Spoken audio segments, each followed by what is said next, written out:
আজিকালি মানে প্ৰায়ভাগ মানুহৰে চকুৰে প্ৰব্লেম থাকে, গতিকে যদি তৎক্ষণাত আমি এই মেচিনৰ বেজিটোৰ সূতাডাল চেঞ্জ কৰিব লগা হয়, প্ৰায়ভাগতো চশমা নাথাকে, গতিকে যিহেতুকে আমাৰ এই বেজিৰ বিন্ধাটো বহুত সৰু হয়, গতিকে তৎক্ষণাত আমি সূতাডাল ভৰাব লাগে। তেতিয়াহ'লে আমি এটা টিপছ আছে, টিপছটো আপোনালোকে ফ'ল' কৰকচোন, মই দেখুৱাই দিওঁ। আপোনালোকে কি কৰিব, সূতাডাল এইখিনিতে আপোনালোকে সূতাডাল কাটি দিব, যিডাল সূতা আগৰ পৰা সোমোৱাই থাকে সেইডাল এইখিনিতে কাটি দি এনেকৈ ৰাখি দিব। দি পেলাই এতিয়া আপোনালোকে এইডাল সূতা এনেকৈ আনিব, এইখিনিতো ভৰাব সহজ নহয়নে, এইখিনি এনেকৈ ভৰাই ল'ব। ভৰাই লৈ এই ইয়াতে চাওকচোন, এইটো ববিনৰ সূতা হয়, এতিয়া ধুনীয়াকৈ ইয়াতে পিহি দিব।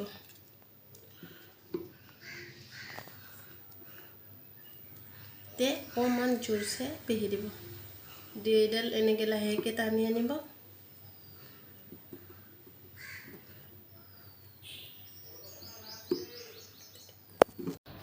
এই বগা পাতখিলা দেখিছেনে? আপোনালোকে ভাবিছে মেচিনত পাতৰ কি প্ৰয়োজন?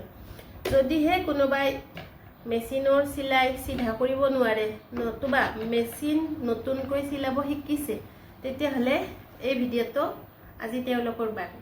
নমস্কাৰ বন্ধু বান্ধৱীসকল, মই মামনি লাইফষ্টাইল এণ্ড কুকিং চেনেলটোলৈ স্বাগতম জনাইছোঁ। আহকচোন আজি এটি সৰু ভিডিঅ' কিন্তু বহুত দৰকাৰী, ভিডিঅ'টোলৈ আগবাঢ়োঁ। বহুতৰ ঘৰতে মেচিন আছে হয়নে, গতিকে বহুতে হয়তো শিকা নাই, শিকিবৰ কাৰণে আগ্ৰহী হৈ আছে, কিন্তু মই এই মেচিন শিকাৰ এটা টিপছ দিওঁ। আপোনালোকে মানে ক'তো ট্ৰেইনিং নোলোৱাকৈ ঘৰতে মেচিনৰ চিলাই চিধা কৰিবও পাৰিব, আৰু মেচিনটো কেনেদৰে চিলাব লাগে কাপোৰ সেইখিনি শিকি ল'ব পাৰিব। তেতিয়াহ'লে বলকচোন আগবাঢ়ো ভিডিঅ'টোলৈ। প্ৰথমতে আপোনালোকে এই সূতা যে আছে ববিন কেছটো কেতিয়াও চিলাই শিকোঁতে ইয়াতে নাৰাখিব, এই ববিন কেছটো উলিয়াই দিব, আৰু ইয়াতে কোনো ধৰণৰ সূতা নাৰাখিব। একদম চাওকচোন, সূতা নাই, এতিয়া সূতা নাই। প্ৰথম যিহেতুকে আমি মেচিন শিকিম, তেতিয়াহ'লে ইয়াতে কোনো ধৰণৰ ববিন কেছ আৰু সূতা নাৰাখিব। নাৰাখি আপোনালোকে ভৰি দুটা ইয়াতে দি দিব। সকলোৱে জানে হয়তো মেচিন চলাবৰ কাৰণে, কিন্তু কিছুমানেতো নাজানে, গতিকে তেওঁলোকৰ কাৰণে এইটো বহুত সহজ। এইটো ভৰিটো দি দিব।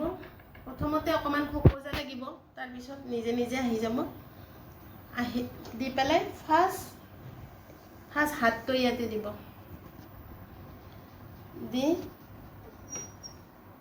এনেকৈ দিব এবাৰ,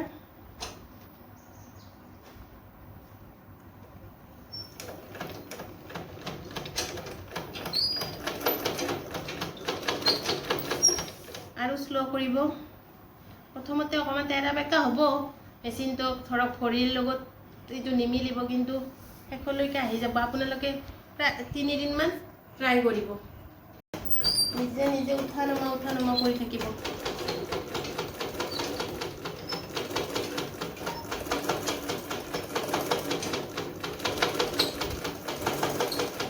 আৰু ধৰিব।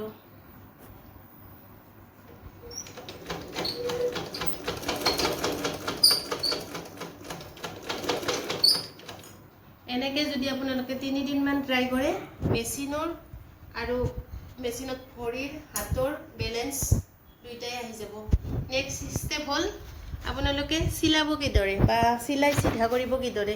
তৎক্ষণাত কাপোৰত চিলাব নালাগে। আপোনালোকে এনেকুৱা এখন কাগজ ল'ব, কাগজখনত নিজে নিজে ফ'ল্ড কৰি ল'ব।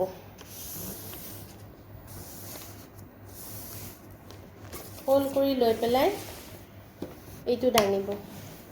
দাঙি আপোনালোকে এই যিডাল মাৰ্জিন আছে দেখিছেনে, এই মাৰ্জিনডালৰ গড়ে গড়ে, এইটো আমিও তেনেকৈ শিকিছিলোঁ, সেইকাৰণে আপোনালোককো তেনেকৈ কৰিব দিছোঁ।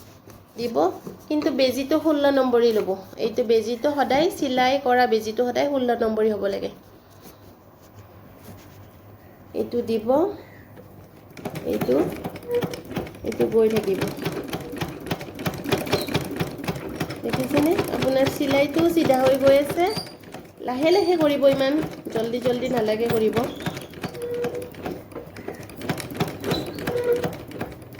কেনেকৈ গৈ থাকিব এডাল মাৰ্জিন অলপ সৰু কৰি আপোনালোকে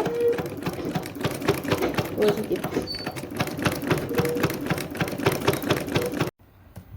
এইটো চাওকচোন একদম মোবাইল কেমেৰাটো ওচৰত আনি দেখুৱাই দিছোঁ পুৰা ষ্ট্ৰেট হৈছে আৰু এইটো মেচিন যোনে জানে মেচিনৰ কাম যোনে জানে কিন্তু প্ৰায় দেখা পাওঁ যে চিলাইবিলাক তেৰা হয় কিন্তু তাৰ কাৰণেও এইটো টিপছ বহুত প্ৰয়োজনীয় কিয়নো কাগজত সদায় চিলাই ষ্ট্ৰেট কৰিব লাগে তেতিয়া কাপোৰ যিকোনো কাপোৰ চিলাওঁতে চিলাইবিলাক ষ্ট্ৰেট হয় কিন্তু বহুতে কাপোৰ আজিকালি চিলাই কিন্তু কাপোৰবিলাকৰ চিলাইবিলাক ঠিক নহয় এইফালে এবাৰ চিলাই এইফালে এবাৰ চিলাই কিন্তু এইটো যদি প্ৰায়ে কৰি থাকে কাগজত চিলাই কৰা আমাক ট্ৰেইনিঙত এইটো শিকাইছিল কাপোৰ চিলাই ষ্ট্ৰেট কৰাৰ এইটো টিপছ শিকাইছিল কিন্তু এইটো ফ'ল' কৰাৰ কাৰণে আমি যিবিলাক কাপোৰ চিলাওঁ আমাৰ কাপোৰবিলাক বহুত চিধা হয় চিলনিবিলাক কোনো ধৰণৰ তেৰা নহয় গতিকে আপোনালোকেও এইটো ট্ৰাই কৰিব কাগজে যিকোনো কাগজতে ট্ৰাই কৰিব পাৰিব আৰু এনেদৰে আপোনালোকে মেচিন শিকিব ভিডিঅ'টো চাই কেনেকুৱা পালে লাষ্টত কমেণ্ট এটা কৰিবলৈ নাপাহৰিব আজিলৈ এৰিছোঁ নমস্কাৰ